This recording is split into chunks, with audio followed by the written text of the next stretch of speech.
digan que algo fijado hace 25 años sigue fijo e inamovible y que no hay que actualizarlo? ¿Se comprende? Y la verdad es que la solución es muy fácil. Uno, la tienen ustedes, dos, la tiene el juez.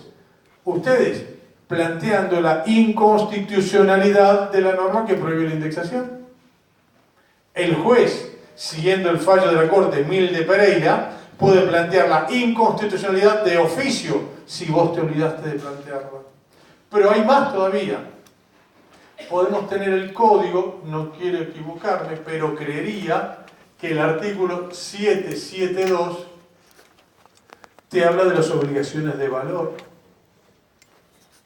Y acá viene la gran cuestión. Fíjense ustedes qué paradoja. Las indemnizaciones de los daños y perjuicios son obligaciones de valor. ¿Por qué? Porque si vos iniciaste un juicio hace 20 años y pediste 37 pesos, hoy el juez te lo pone a valores actuales y quizás te da 1.000.000. ¿Ok? ¿Qué es? Una deuda de valor. Porque este 1.000.000 de hoy es capaz que lo mismo que el de 37 pesos cuando vos lo pediste hace 20 años.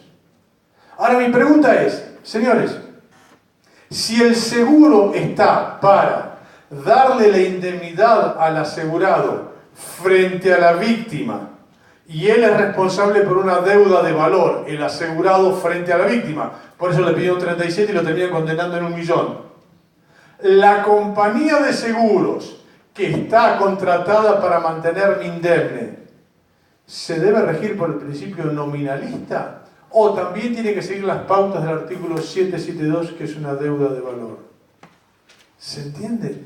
El resultado es muy llano, muy fácil, muy claro. La realidad es que la suma asegurada necesariamente debe actualizarse. Y en el hipotético caso que alguien diga, no se puede actualizar la suma asegurada, te planteo el plan B. Entonces, nosotros dijimos que se inició un juicio hace 20 años, vos pediste 37 pesos y te condenaron a pagar 1.000.000. ¿Ok? Posiblemente tu póliza de seguros en aquel momento fuera por 100 pesos. Entonces, ¿qué es lo que planteo yo? Dos alternativas. O los 100 pesos los actualizamos hasta llegar a lo que corresponda, o te planteo el plan B, que es la cara y seca de lo mismo, y se llama la teoría de la desindexación retroactiva. ¿Qué es la teoría de la desindexación retroactiva? Sencillo, señor juez, este $1.000.000 o de pesos, ¿cuánto era hace 20 años? ¿Cuánta plata era? 37. Ok, ¿yo tenía cobertura por los 37? Sí, compañía pagada. ¿Se entiende que es muy llano, muy fácil, muy sencillo? Claro, $1.000.000 es actualizado al 2018, pero este juicio fue iniciado hace 18 años, ponele. Hace 18 años te pidieron 37 pesos, y yo ponele que tenía una suma asegurada de 100. ¿Me cubría la suma asegurada del reclamo? ¿Sí? Pues bien, entonces desindexame esto, llevámelo al monto original, y yo tenía cobertura, entonces me tiene que cubrir la compañía. Por un lado o por el otro. A ver, ¿por qué se quejan las compañías de seguros que la gente no les cree? Por esto. Por esto. Por eso la gente no cree, porque no tiene el menor sentido que el seguro sea la única cuestión de toda Argentina que no sea indexado. Nosotros tenemos el IUS previsional, tenemos lo que pagamos de la cuota de abogados, tenemos los honorarios, todo se ha actualizado, salvo la suma asegurada. ¿No suena raro? El amigo Shakespeare no diría, algo huele a podrido en Dinamarca. ¿No suena muy extraño? Pero esto lo planteo buenamente. ¿Cómo le explicas vos a tu cliente que no se actualiza? Sí. Y ellos dirían, para eso se aplican los intereses del otro lado. No es lo mío. No, y por eso, a ver, vamos a ser realistas. El derecho es lo que es, y la gente, si no habría agravios y no habría problemas. Si no alcanza, pero además, con los intereses, forzamos algo que, no, pero mete la indexación, no la mete. Hagamos algo sencillo. Porque, reitero, la compañía de seguros, esa plata la puso a trabajar. Pues bien, Y eso surge de sus libros, de sus balances. Actualizame la suma asegurada por las mismas pautas de la negociación que hiciste que vos ganaste invirtiendo la plata. Pero ¿se entiende a dónde apunta? Es decir, esto es muy fácil de solucionar, pero los primeros que tenemos que revelarnos somos los abogados. O sea, lo primero que tenemos que plantear es la inconstitucionalidad de la ley que prohíbe la indexación. El tema es cuánto lo hemos planteado. Porque si no lo planteamos, ya le tiramos la pelota al juez para que él lo haga de oficio. Ahora, si yo te planteo la inconstitucionalidad, lo obligás al juez a expedirse. Entonces el juez te va a tener que decir, no, ¿sabe qué? Lo que se fijó hace 20 años no se indexa. Le va a costar. Y se lo plantea después a la Cámara. Y a la Cámara le va a costar. ¿Se entiende? Esto es lo que queremos plantear. Ver las alternativas de cómo podemos mejorar que esto sea para la gente de carne y hueso. ¿Está? Entonces, esto es lo que tenemos que ver. Volvamos un poquito entonces a que estamos hablando de la responsabilidad, cómo ha cambiado. A partir de esto, en 1733, le han quitado las causales de exhibición a las empresas. Después tenés otro artículo que no tiene mucho marketing, pero es fundamental, el artículo 1743. El artículo 1743 parece ser hecho para pegarle duro a las compañías de seguros que no son serias. ¿Y qué dice? No se aplicarán los límites de indemnización cuando el contrato o el acto jurídico viole normas indisponibles, viole normas imperativas, vaya contra la buena fe, vaya contra las buenas costumbres o sea abusiva. ¿Se entiende? También que tenemos todo un herramental jurídico espectacular. 1743. Tiene un título horrible que le da poco onda marketinera, porque dice dispensa de la culpa o del dolo. Pero después te habla que no se aplicarán los límites cuando se violan normas indisponibles, normas imperativas, la buena fe, las buenas costumbres, o son cláusulas abusivas. Pregunta, ¿no le suena que esto se puede aplicar claramente a las sumas aseguradas de las pólizas? ¿Se entiende? Fíjense la cantidad de cuestiones que tenemos. Bueno, después acá, arriba, yo pongo aquí esas cuestiones que le va a agravar la responsabilidad a las empresas. Y el 1724 avanza de una manera espectacular. En mi época, la culpa era la negligencia y el dolo era la intención de producir el daño. Hoy el 1724 te abrió una puerta enorme y te dice, ¿qué será considerado dolo también? La manifiesta indiferencia por las consecuencias del acto. ¡Opa! Recuerda que antes la culpa se podía presumir y el dolo era difícil porque tenías que demostrar la intención. Ahora con esta nueva alternativa que tenés de dolo, que es la manifiesta indiferencia de las consecuencias de lo que se produce, mi pregunta es, para las empresas en general y para las compañías de seguros en particular, cuando una compañía de seguros no cumple en tiempo y forma, de manera irrazonable, ¿no hay una manifiesta indiferencia por las consecuencias? ¿Se entiende? Entonces, ¿a qué te lleva todo esto? Que vamos a poder alegar con sustento normativo que el incumplimiento de ciertas empresas en general y de las compañías de seguros en particular es doloso. Fíjense cómo esto te va a cambiar, porque incluso por las consecuencias, que te habla de la previsibilidad, cuando te establece qué consecuencias se responden, cuando hay dolo, todavía se responde mucho más. ¿Está? Entonces vos fíjate acá, cómo en esta le saco para eximirse, en esta te voy agravando. 1724, 1735. El 1735 es muy interesante, ¿por qué? Porque te aporta la teoría de las cargas probatorias dinámicas. Recuerdan cuando estudiamos en la facultad, nos engañaron y nos dijeron, el que alega debe probar. Y como era fácil, nosotros lo repetimos, todo bien. Hasta que apareció el nefasto secreto del quirófano. Iban a operar a alguien, un médico dice al otro, che, no respira hace 20 minutos. Me parece que se murió. Después le decían a la vida, mire, la buena noticia es que nadie va a roncar al lado suyo, mire, está todo bien. Ahora, si la señora quería hacer una demanda, se daba la paradoja que las enfermeras, una era muda y la otra ciega. Los médicos no hablaban. ¿Cómo hacías para probar la mala praxis? Pues bien, ahora el 1735 ya te establece las cargas probatorias dinámicas.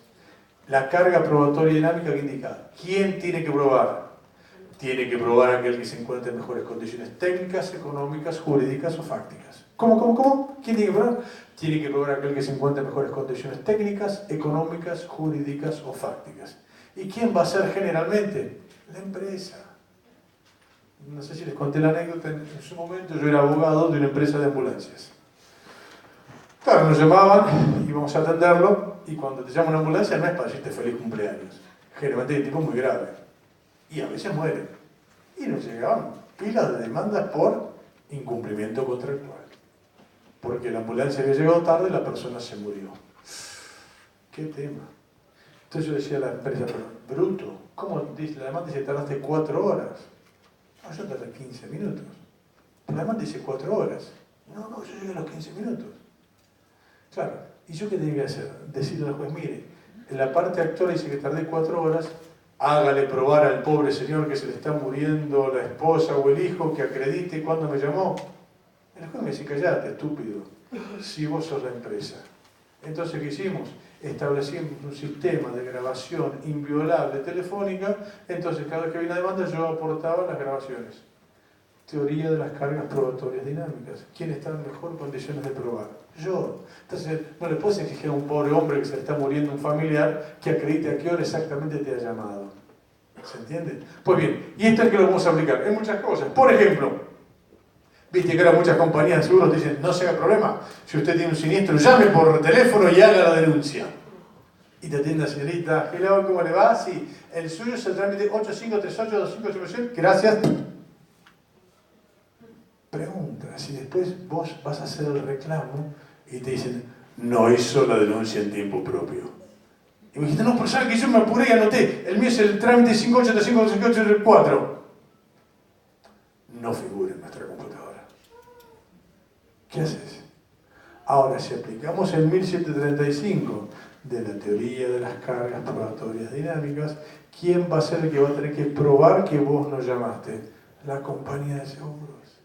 A ver, muchachos, el siglo XXI es el siglo de imbéciles como ustedes y como yo, que somos los consumidores, frente a las grandes corporaciones. Tengámoslo presente más allá de donde trabajemos cada uno de nosotros. Las grandes corporaciones se abusan de las otras. Prepaga, internet, seguro, banco, la que quieras. ¿Ok? Entonces este código hoy sí nos da herramientas para tratar de defendernos. El tema es si nos animamos a aplicarnos y si las queremos aplicar. Y después, otra cosa, en este punto, fíjense que estamos hablando de las nuevas pautas de responsabilidad. Y acá tenemos otro artículo que si bien queda a mitad de camino, nos puede llegar a servir, que son los contratos conexos. Los contratos conexos son aquellos contratos donde son contratos autónomos e independientes, pero que tienen una finalidad común previamente establecidas. Vamos a ver que muchas veces en los seguros que tenés coaseguros o reaseguros, podemos llegar a tener estas cuestiones. ¿Está? Entonces, para empezar a hablar de las funciones de salud, de la responsabilidad civil, primero teníamos que plantear esto. Ahora sí vamos a ver el tema de las víctimas de accidentes de tránsito, si pueden ser considerados consumidores. ¿Qué opinan? ¿Qué dice el Código Nuevo?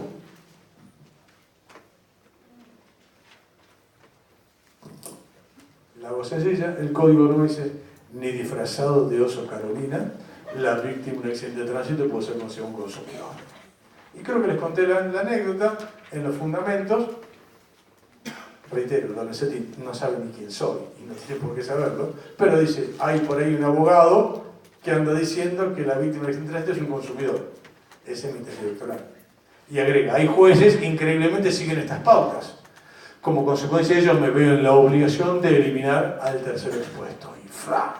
Sistema liquid paper, no está mal ser el tercero expuesto. Primera cuestión, si queremos hacerla bien profunda el planteo es, che, ¿y esto no está violando los tratados internacionales. ¿Recuerdan los principios de los tratados internacionales?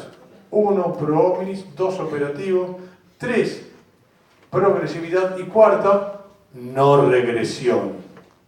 ¿Qué es el principio de no regresión? Una vez que yo tengo un derecho como consumidor, es un derecho de orden público, inamovible y que no me lo pueden sacar.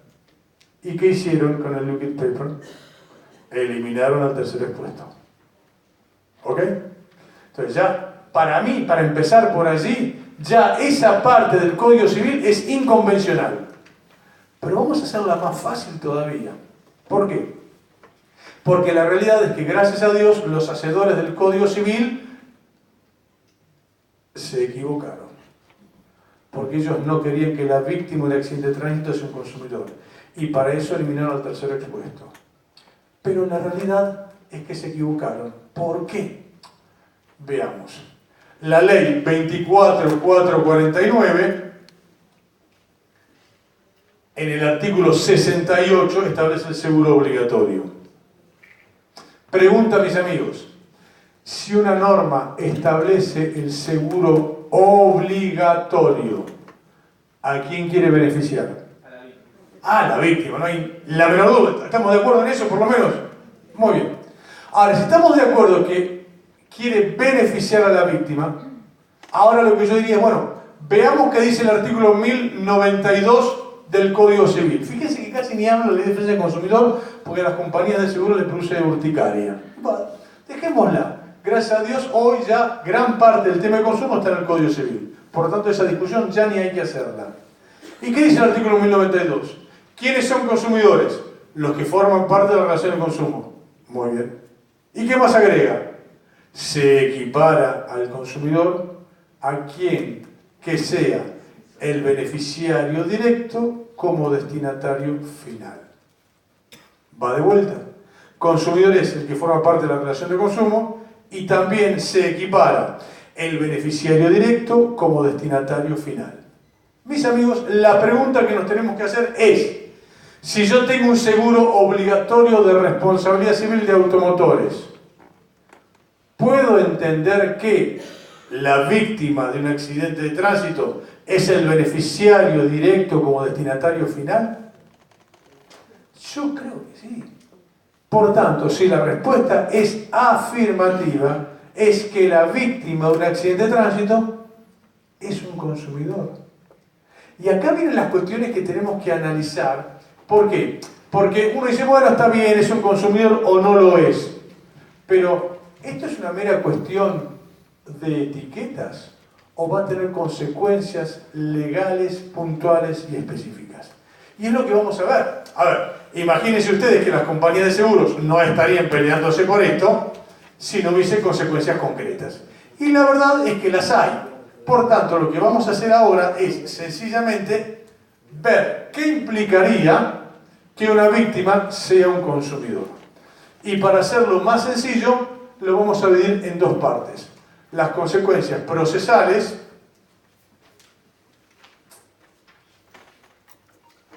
y las consecuencias de fondo.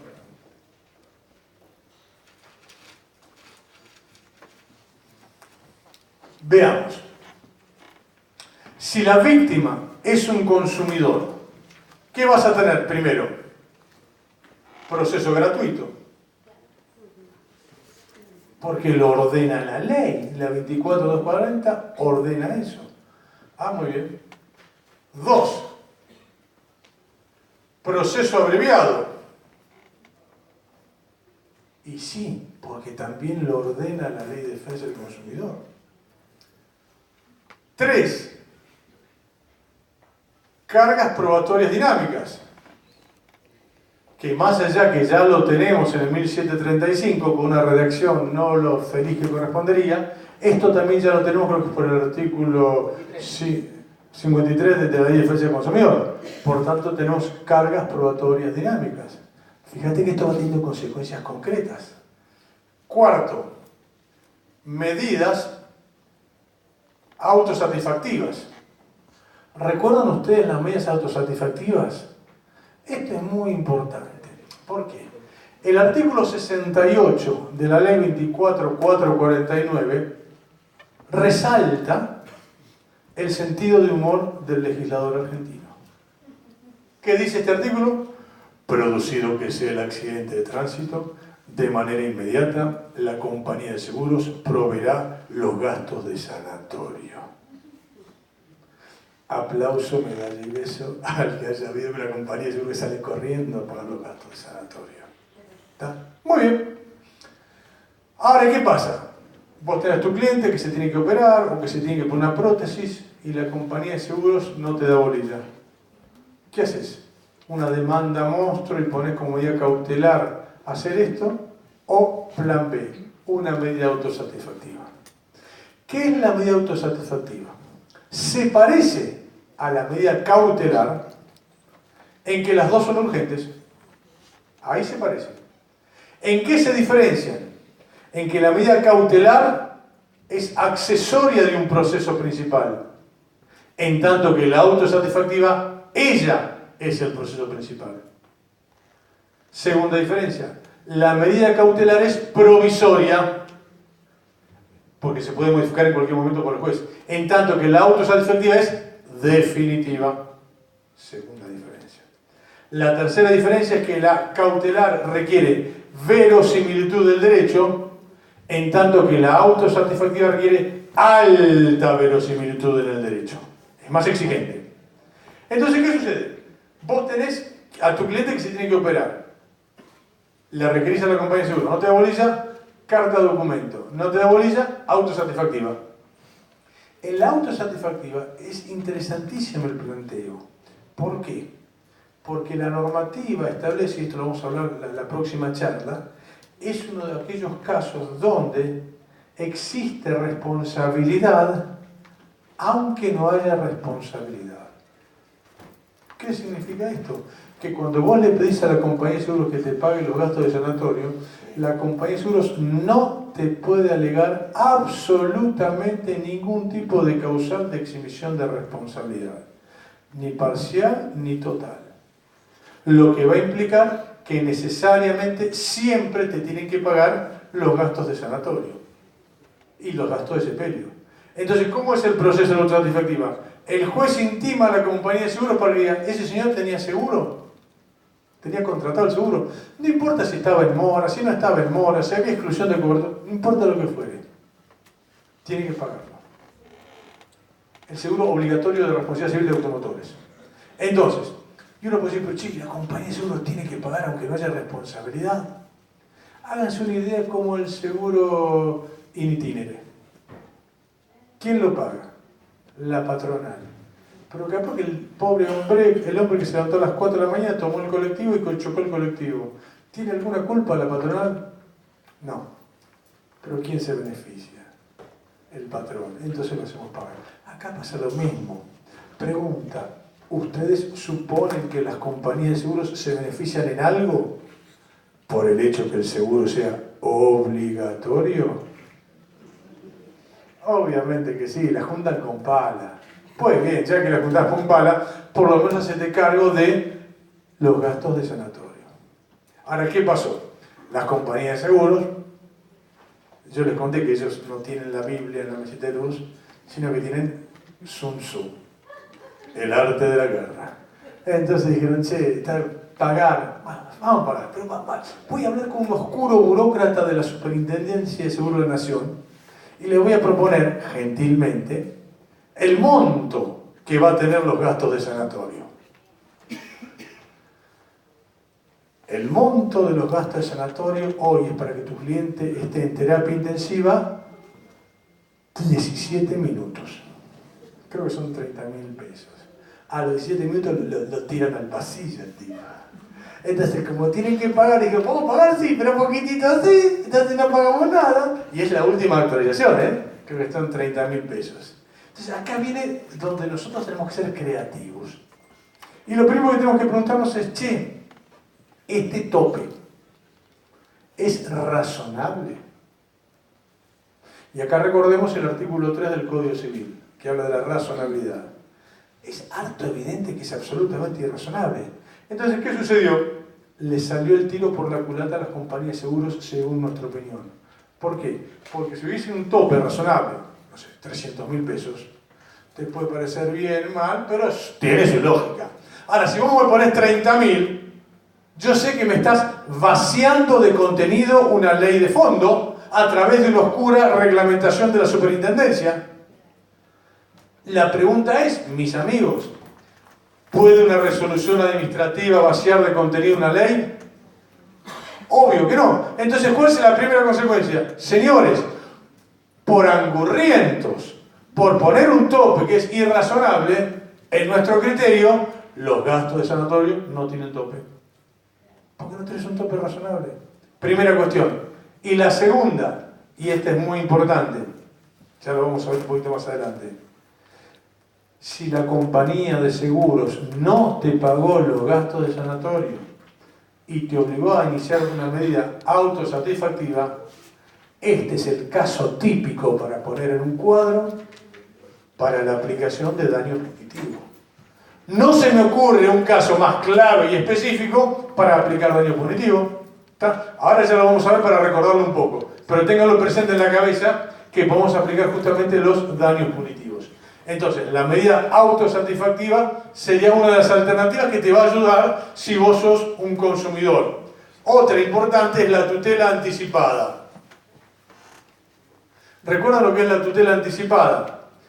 Es más, son tan creativos las compañías de seguros que he visto exclusiones de cobertura que dicen no se cubre la tutela anticipada. Es como decir, yo no voy a cumplir lo que dice el juez. Total, a mí no me gusta. ¿Recuerdan qué es la tutela anticipada? Esto es de la época de Carlos Saúl I. ¿Recuerdan la corte que había puesto? ¿Quién dijo mamarracho? Ah, yo, sí. Oh, mamarracho. Uno era su socio de no sé dónde, era la cosa. Hacían todo lo que él quería, pero hasta que a veces se equivocaban. Y sacaron un fallo, el fallo Camacho Acosta, contra Graf y Graf. Camacho era un señor que trabajaba en una imprenta, se corta un brazo, se inicia el juicio, y durante el juicio el abogado le dice al juez, señor juez, mire, si no le ponemos la prótesis ahora, no se la puedo poner nunca más porque ya pasa el tiempo médico pertinente. Entonces, ¿por qué esto se llama tutela anticipada? Porque vos en el objeto de la demanda es la tutela que le pedís al juez. Deme daños emergentes, lucro cesante, intereses, la prótesis. Entonces el abogado le dijo al juez, ¿sabe qué? Esa tutela, esa parte del objeto, anticípemelo. Logre que me lo entreguen antes. El juez dijo, usted está borracho. ¿Qué quiere? ¿Que le haga una mini sentencia anticipada? Claro, no hay nada más injusto que la justicia tardía. El juez lo rechazó, llegan a la corte y la corte de Menem empieza el fallo diciendo la tutela anticipada no está prevista en el Código Procesal. Perdimos. Pero agregaron. Pero como todo aquello que no está prohibido está permitido, condénese a la compañía de seguros a pagar la tutela anticipada. Entonces, se puede llegar a hacer estas cuestiones. Mis amigos, somos nosotros los que tenemos que llevar la creatividad, la flexibilidad, el nuevo enfoque de la justicia. Porque si esto lo logramos, 25 años... El caso Flores, ¿cuántos años pasaron? Ya los nenes tenían hijos. Andás a ver, ¿se entiende? Entonces, hay cuestiones que se pueden pedir antes. Por tanto, esto es, fíjense, que la víctima sea un consumidor, tiene estas consecuencias procesales. Sí.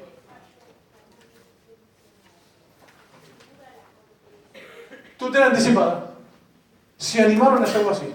Camacho Acosta con Graf y Graf, década del 90, tutela anticipada.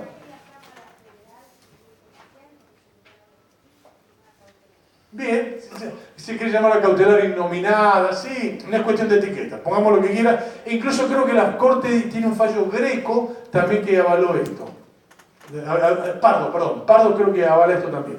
Esta parte procesal. Vamos a la parte de fondo. Primero, y acá sí, la madre de todas las batallas, los daños punitivos. Y acá, mis amigos, corresponde hacer un alto y decir, ¿qué vamos a hacer? ¿Vamos a dejar que las empresas no cumplan? Y de vuelta recordando, los genios son así, ¿no? Lo recuerda siempre. Carlos Berzi te hablaba del análisis económico del derecho y del incumplimiento eficiente. ¿Cómo? El incumplimiento eficiente. ¿Y qué es este incumplimiento eficiente? Son aquellos casos donde la empresa demandada no cumple y eso le resulta eficiente a ella para ganar dinero. A ver, pongamos un ejemplo. ¿Le suena? Flores. Es el caso típico de incumplimiento eficiente. Los tipos esperaron 1000 años y a los 1000 años dijeron 30.000 pesos. Más intereses, pero son 30.000 pesos. ¿Se comprende? Entonces, los daños punitivos, ¿qué son? Son sanciones, multas civiles que se le aplica a aquel que tiene una conducta antisocial. ¿Está? La realidad, ¿cuál es? Y acá tenemos paradojas de la vida. Los daños punitivos estaban previstos en el Código Civil y Comercial, pero los quitaron, gracias a Dios. ¿Por qué? Porque, ¿qué se había hecho? Creo que el artículo 1714, por ahí, le habían hecho una conceptualización del daño punitivo que era perfecta. Parecía una poesía de Flaubert. Era preciso, detallado, hermoso. Pero ¿cuál era el problema? Te decía que se aplicaban los daños punitivos únicamente para las acciones colectivas. Ergo, te quitaba todos los reclamos que podía tener tu cliente. Y la segunda parte te la vaciaba de contenido. ¿Por qué? ¿Qué hacía? Te ponía el efecto sorpresa. ¿Qué decía? Una vez que usted tenga un expediente de 10 años, al momento de la sentencia, el juez determinará a quién le va a dar la plata de los daños punitivos. Pregunta, ¿quién se va a meter a empiojar el expediente pidiendo daños punitivos y después se van a felices los niños? ¿Se entiende? Entonces, ¿qué pasó? Gracias a Dios se derogó eso. ¿Que entonces no tenemos más daños punitivos? Sí, por supuesto que sí. Porque siguen vigentes la ley de defensa del consumidor. Y acá está el tema. Si la víctima es un consumidor, te puedo aplicar los daños punitivos que me determina la ley. ¿Se entiende? Para que veamos un caso de daño punitivo, es un ejemplo ya archiconocido, el caso del Ford Pinto en la década del 60 en Estados Unidos. Los japoneses invaden Estados Unidos con autos chiquitos, baratos y económicos. Y la producción de autos Ford cae en picada. El presidente de la Ford, Henry Ford III, lo llama a su gerente general, Lee Iacocca, y dice: macho, haceme un auto chiquito, barato y económico. Y sacan el Ford Pinto. Hermosísimo, espectacular, bellísimo. Cuando está por salir a la venta, el gerente de producción lo llama a Henry Ford y dice: don Henry, tenemos un pequeño problema. ¿Cuál es el pequeño problema? ¿Se acuerda que no teníamos muy claro dónde poner el tanque de gasolina? Sí, y te dijo, ponerlo a algún lado. Bueno, lo pusimos entre el eje trasero y el paragolpe. Buenísimo. Sí, pero si te choca fuerte... ¿Qué dijo Henry Ford? Oh shit. Che, qué macana. Y decime, ¿cuánto sale arreglar eso? 120 millones de dólares. Década del 60. Ahora hay que multiplicarlo por 20 más o menos. Corta, llama al actuario y dice: che, señor actuario, suponete, ¿no? Por ejemplo, el laboratorio, que sacamos un auto explotador. ¿Cuánta gente se muere? Tanta gente. Barra, corta. Llama al departamento de aves negras. Hola, señor abogado de... Dígame, si se muere tanta gente, ¿cuánto va a poner indemnización? El tipo hace el cálculo, 100 millones de dólares. Arreglarlo salía 120 y que la gente se muere y yo pague, me salía 100. Les doy 108 oportunidades para que me digan que hizo Henry Ford III. Hola, comprar algodón, jurita, pancután y empezamos a vender autos a los pavotes. Y yo los yanquis no me los banco mucho, pero el tema actuarial más bueno le pegan. Y empezaron a mudarse los yanquis como mosca. Hasta que llegan a una corte de California que los compañías seguros los llaman los herejes a las compañías seguros de California, a los jueces de California. Y ahí se produce el caso Grimshaw. El Grimshaw era un matrimonio joven, nene de 14 años, choca, explota, el nene queda cuadripléjico. Llega el abogado de la Ford, que iba recorriendo todo el país pagando muertitos, llega a California y dice: ¿dónde está el muertito? No, acá no hay un muerto, hay un nene cuadripléjico. No vamos a discriminar. Hagamos de cuenta que es un muerto. Y yo lo pago como tal. Total, tengo plata guardada, 100 palos vale, yo pago lo que quiera.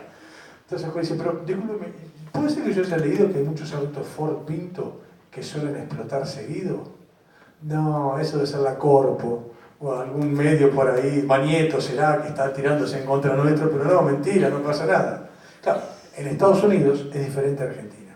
Si en Estados Unidos el juez te pida documentación, acá en Argentina uno dice, ay, no sé dónde está, ¿dónde la dejé? No la encuentro. En Estados Unidos te echan de la barra de abogados. Entonces el juez pidió la información y ahí estaba. ¿Qué habías hecho la reserva? ¿Sabías cuánta gente se iba a morir? ¿Cuánto iban a pagar? Entonces el juez dijo, no llega problema. Estamos en el país de la libertad. Yo no puedo prohibir que haga un Ford Pinto. Entonces le voy a aplicar la indemnización, 2 millones. Ay, le hago el cheque. No, quietita. No te muevas. Te voy a explicar lo que son los punitive damages. ¿Lo qué? Los daños punitivos. Es una institución inventada por los ingleses, algunas cosas buenas hacen los ingleses, que se utiliza para que sirva de maniobra disuasoria, para que la gente no dañe, y que si daña sabe que va a tener que pagar. Y no solo que va a tener que pagar, sino que el análisis económico del derecho que haga no le va a servir. No va a haber un incumplimiento eficiente. Por tanto, como usted se va a ahorrar mucha plata, usted paga 2 millones de daño compensatorio más 120 millones de daño punitivo. ¿Qué hizo al día siguiente la Ford? Recall. Retiró del mercado todos los Ford Pinto porque no era negocio que la gente se siguiera muriendo. ¿Qué hubiéramos hecho en Argentina? El juez dice, ya tengo la sentencia hecha. El abogado dice, ya tengo la sentencia, la demanda, y vamos cambiando los nombres y seguimos ahí. Y la gente sigue muriendo. ¿Se entiende? Entonces, acá, ¿qué es lo que se hace? Con esto, el análisis económico del derecho se le cayó a la empresa y dejaron de hacer autos que dañen a la gente. ¿No parece coherente esto? Ahora, ¿cuáles son los argumentos de los detractores? Generalmente los detractores son gente que está de las empresas que tendrían que pagar. Si no, atrás. Esto es un invento del common law. ¡Wow! Y no se le va a aplicar al derecho continental porque nosotros somos de raíz francesa. Sí, paradojas de la vida.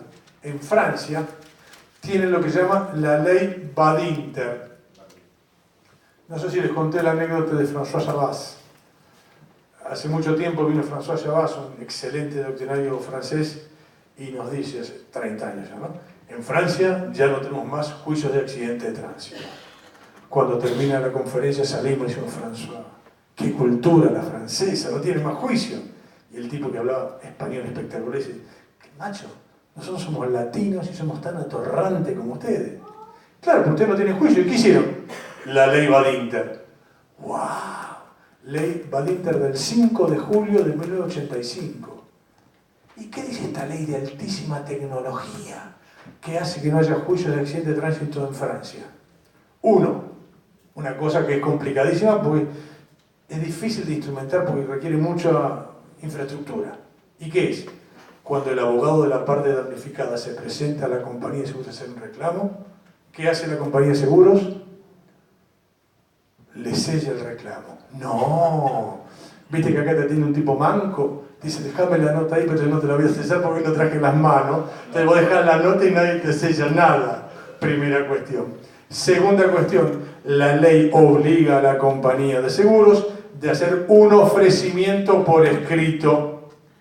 Amigos, ustedes que han reclamado a compañía de seguros, levanten la mano el que ha recibido un ofrecimiento por escrito de la compañía de seguros.